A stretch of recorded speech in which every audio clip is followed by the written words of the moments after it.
Bismillahirrahmanirrahim. Assalamualaikum warahmatullahi wabarakatuh. Alhamdulillah wa syukurillah. Asyhadu an la ilaha illallah wa syarikalah wa asyhadu anna Muhammadan abduhu wa rasuluh. Allahumma shalli ala Muhammad wa ali Muhammad. Kita panjatkan puja-puji syukur kita kehadirat Allah Subhanahu wa taala atas karunia yang terlimpah sehingga kita diberikan barokah bulan Ramadan. Mudah-mudahan bulan ini menjadikan kita sebagai orang-orang yang meraih ketakwaan. Saya mengira jadwal satu besok atau Sabtu sekarang ya. Itu persiapan Pak Cong ya.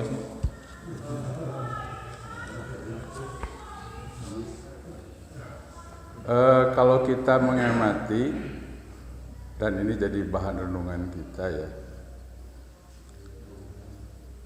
Kenapa ayat-ayat yang terkait dengan ubudiyah di Al-Quran itu relatif sedikit,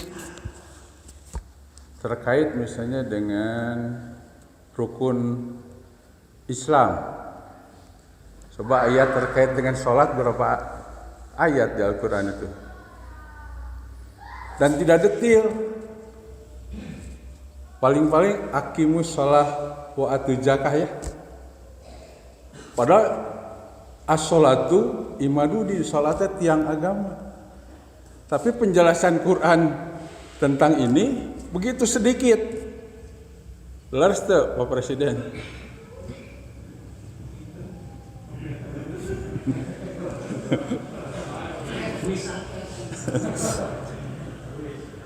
Coba ayat terkait puasa favoritnya.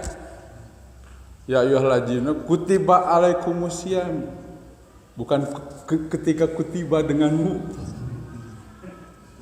Satu ayat. Coba tentang haji paling 1-2 ayat. Kunaonnya? Pertanyaan abdi eta berenang harus ke Ustaz Asep. Kunaon sih?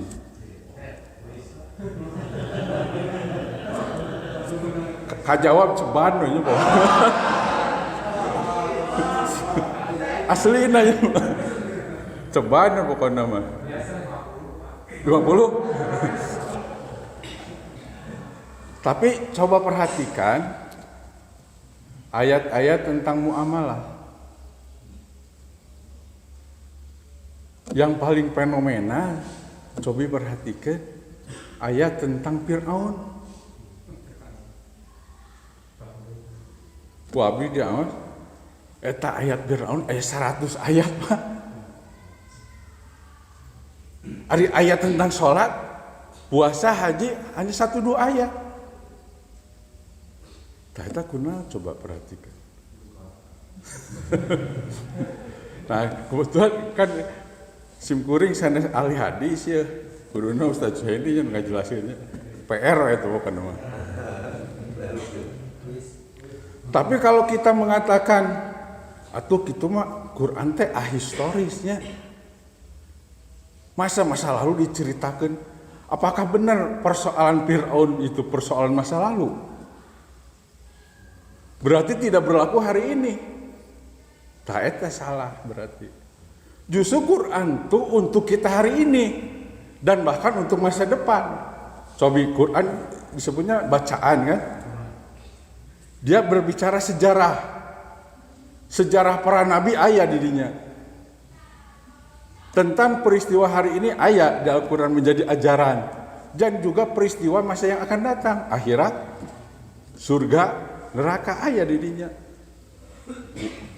Ulah siga mahasiswa UIN Pak, abdi Pak kantos. Tapi UIN, sanes UIN SGD mah. Sanes. Kan UIN teh seueur.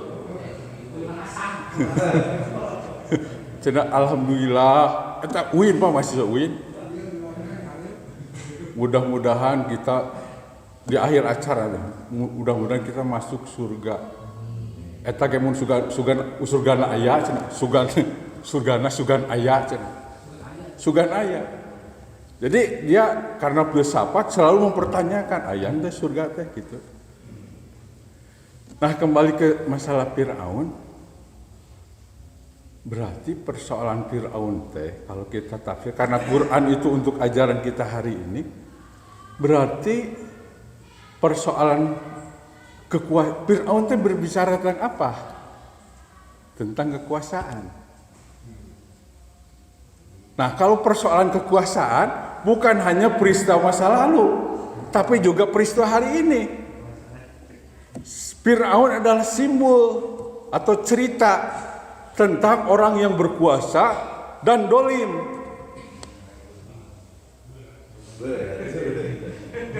Kekuasaan yang dolim disimbolkan ke Firaun, maka Firaun mayatnya tidak pernah hancur. Ku Allah diabadikan, ditemukan. Bila hoyong ningali Firaun ka Mesir. Aya keneh ngabeleger.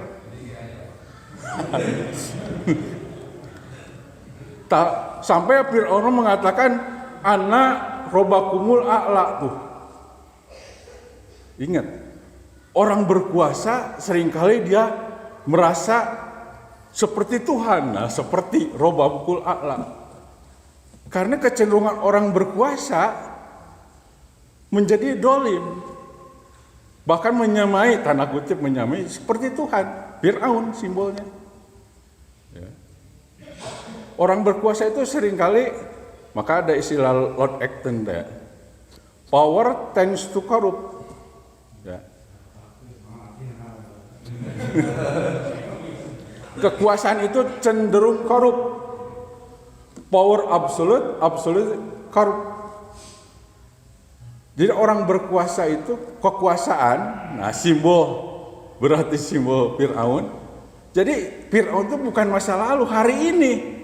Dan kita merasakan bagaimana Firaun itu, Firaun modern, ayo nama istilah. Jadi Firaun itu selalu hidup di segala zaman. Al-Quran mencontohkan Firaun Raja Ramses II. Tapi Firaun tidak pernah mati. Sampai hari ini. Ada terus. Makanya Al-Quran bercerita tentang Firaun 100 ayat, Pak.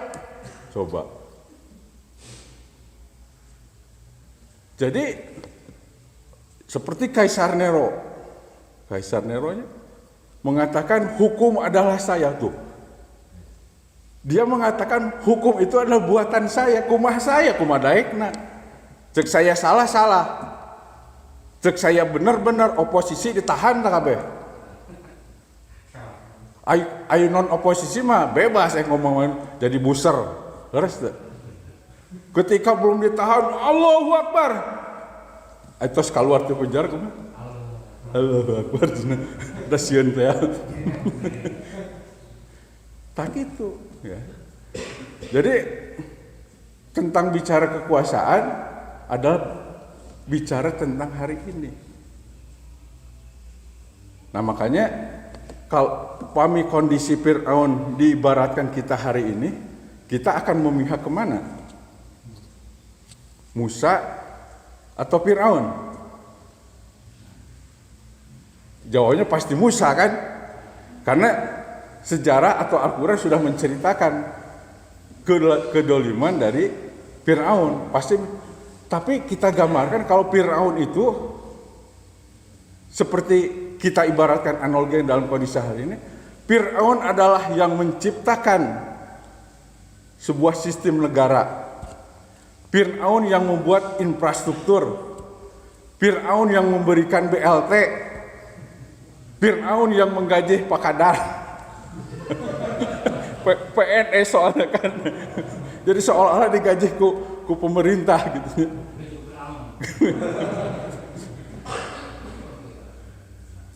Jadi segala hal yang sifatnya fisik duniawi difasilitasi ku pemerintah atau penguasa. Lalu Musa, Musa itu siapa? Coba posisinya naon Musa dalam pemerintahan, dalam masyarakat tadi itu. Penggembala, Bapak Ibu. Hanya penggembala. Kalau kita bandingkan Fir'aun dengan Musa, kalau kita melihat hari ini, kita akan memihak mana? Nah, masa Musa mau bawa risalah seorang penggembala, tidak diketahui asal posisi jabatannya tidak dihormati.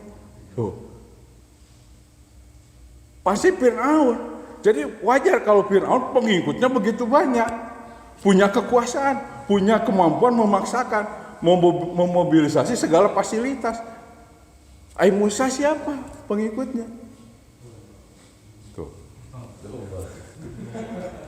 Hanya penggembala. Jadi jangan-jangan kalau kita diposisikan seperti itu, jangan-jangan kita pengikut Fir'aunnya. Jangan-jangan itu ya. Tapi kan sejarah sudah menjadi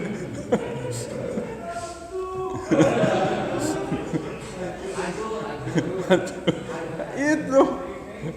Nah, makanya kita harus punya kecenderungan memihak kepada sesuatu kebenaran.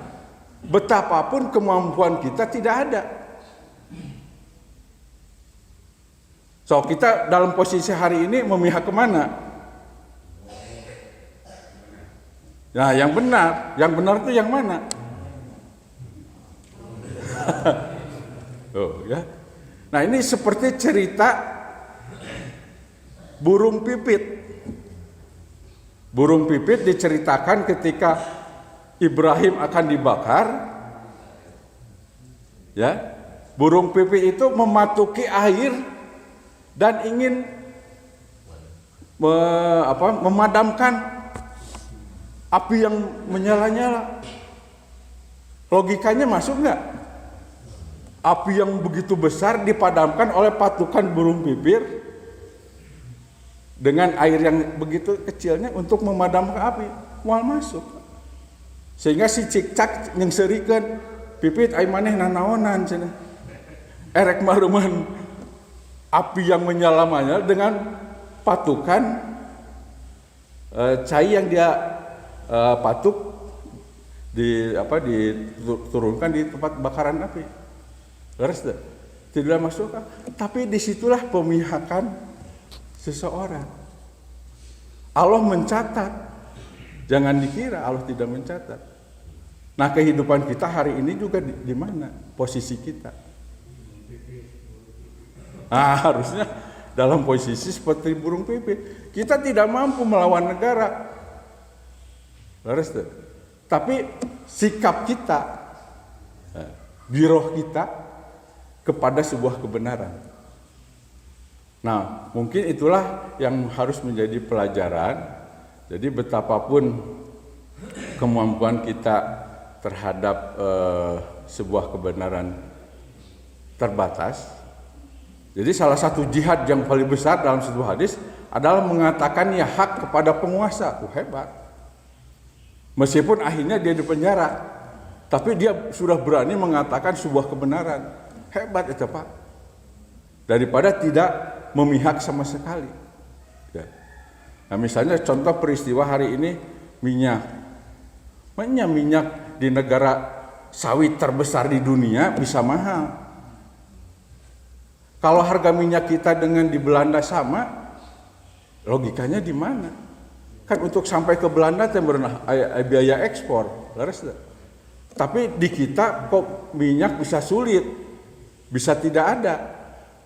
Padahal hutan kita adalah hutan terbesar di dunia, kebun sawitnya. Nah, oleh karena itu, barangkali kita harus mengambil satu posisi di mana kita mempunyai sifat atau kecenderungan untuk berpihak pada kebenaran. Bapak Ibu sekalian, inilah sedikit yang ingin disampaikan karena mendadak. Tapi mudah-mudahan ada hikmah dan mohon maaf bila ada kesalahan atau kealpaan di dalam menyampaikannya. Bila tidak daya, assalamualaikum warahmatullahi wabarakatuh.